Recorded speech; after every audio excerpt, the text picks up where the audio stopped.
Assalamualaikum warahmatullahi wabarakatuh. Perkenalkan, nama saya Henisa Rasitompul dari Program Studi Pendidikan Biologi Semester 3. Di sini saya akan menjelaskan tentang konsep dasar taksonomi dengan mata kuliah sistematika hewan. Nah, sebelum kita lanjut, kita harus mengetahui apa itu taksonomi. Jadi, taksonomi berasal dari dua kata, yaitu taksis yang artinya pengelompokan ataupun susunan. Nah, yang kedua ada nomos, yaitu aturan ataupun hukum. Jadi, taksonomi adalah ilmu yang mempelajari tentang pengelompokan, pengidentifikasian makhluk hidup berdasarkan ciri, persamaan, ataupun perbedaannya. Nah, ternyata ada juga loh tujuan utamanya, yaitu memudahkan kita dalam mengidentifikasi, mengenali, dan mempelajari tentang hubungan kekerabatan di antaranya. Tujuan selanjutnya dari taksonomi adalah yang pertama, mengelompokkan makhluk hidup berdasarkan persamaan cirinya. Yang kedua, memberikan nama ilmiah yang berlaku secara universal. Yang ketiga, menentukan hubungan kekerabatan atau yang disebut dengan filogeni antar organisme. Dan yang terakhir adalah menyusun sistem klasifikasi yang menggambarkan tentang evolusi antar hubungan spesies. Cabang taksonomi ada 3. Yang pertama, klasifikasi, yang kedua, nomenklatur, dan yang terakhir ada mengidentifikasi. Klasifikasi adalah proses pengelompokan makhluk hidup berdasarkan persamaan dan perbedaan ciri, seperti bentuk tubuh, cara berkembang biak, dan struktur sel. Nah, yang kedua ada nomenklatur. Nomenklatur adalah pemberian nama ilmiah. Nomenklatur adalah cabang dari taksonomi yang membahas tentang cara pemberian nama ilmiah kepada makhluk hidup agar seragam dan diakui secara internasional. Yang ketiga ada mengidentifikasi. Mengidentifikasi adalah menentukan identitas suatu organisme. Mengidentifikasi adalah proses menentukan nama dan kedudukan organisme berdasarkan ciri-cirinya. Kemudian membandingkannya dengan makhluk hidup yang sudah kita kenal. Nah, ternyata di konsep dasar taksonomi kita mempelajari tentang tingkatan takson dari yang tertinggi ke yang terendah.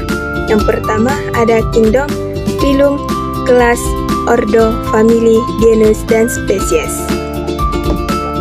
Sistem penamaan ilmiah atau yang disebut dengan binomial nomenklatur yang ditulis berdasarkan dua kata bahasa Latin. Kata pertama yang disebut dengan genus ditulis dengan huruf besar, dan kata kedua disebut dengan spesies ditulis dengan huruf kecil, dan bisa juga ditulis dengan italik atau huruf miring dan underline atau digaris bawahi. Contohnya seperti ini: Canis lupus dan Homo sapiens. Sudah tahu kan apa itu Homo sapiens? Ini contohnya.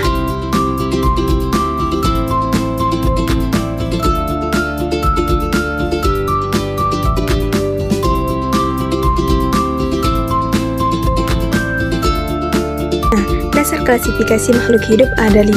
Yang pertama, morfologi, anatomi, fisiologi, genetika, dan embriologi. Yang pertama ada morfologi, yaitu bentuk luar.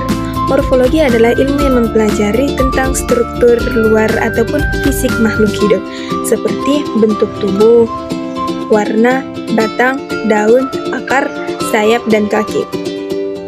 Nah, yang kedua ada anatomi. Anatomi adalah struktur dalam organisme. Anatomi adalah ilmu yang mempelajari tentang struktur dalam makhluk hidup. Genetika atau molekuler, DNA dalam hubungan evolusi. Kajian genetika atau molekuler mempelajari susunan DNA, RNA, dan protein dalam makhluk hidup yang mengetahui tingkat kekerabatan dan asal-usul evolusinya. Dan yang terakhir ada embriologi, yaitu perkembangan embrio. Embriologi adalah cabang biologi yang mempelajari proses perkembangan makhluk hidup sejak dari sel telur yang dibuahi atau zigot hingga menjadi individu yang sempurna. Selanjutnya ada fisiologi. Fisiologi adalah ilmu yang mempelajari tentang fungsi kerja organ dan sistem organ dalam tubuh makhluk hidup, serta bagaimana organ-organ tersebut bekerja sama menjaga saling kehidupan. Selanjutnya ada sistem klasifikasi. Sistem klasifikasi terbagi menjadi 3. Yang pertama, sistem buatan, sistem alami, dan sistem filogeni. Sistem alami adalah sistem yang berdasarkan satu atau banyak ciri, misalnya bentuk tubuh hewan.